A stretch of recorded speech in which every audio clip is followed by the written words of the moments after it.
Case ఇప్పుడు hot టాపిక్గా మారింది. కేసు ఎందుకు డిలే అవుతుందంటూ కూడా చర్చ జరుగుతోంది. ప్రేమ పెళ్లి పేరుతో మోసం చేశాడని పోలీసులను ఆశ్రయించారు బాధితురాలు. అప్పటి నుంచి హర్షసాయి పరారీలో ఉన్నాడు.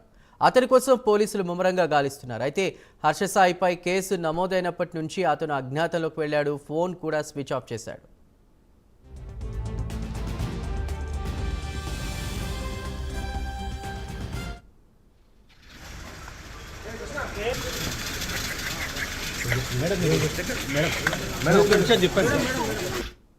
తనను హర్షసాయి మోసం చేశాడని ఫిర్యాదు చేసిన బాధితురాలు అందుకు తగ్గ ఆధారాలను కూడా సమర్పించారు. అయితే ఈ కంప్లైంట్పై హర్షసాయి ట్వీట్ చేశాడు.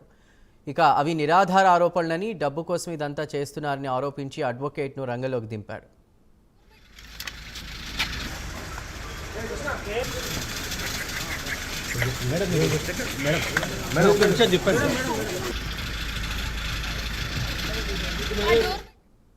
హర్షసాయి విదేశాలకు పారిపోయే ప్రయత్నాలు చేస్తున్నాడంటూ సైబరాబాద్ సిపి అవినాష్ మహంతికి బాధితురాలు ఫిర్యాదు చేశారు.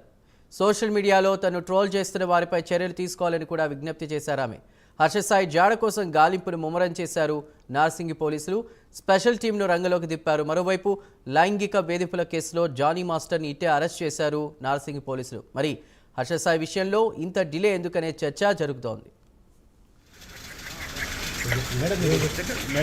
మేడం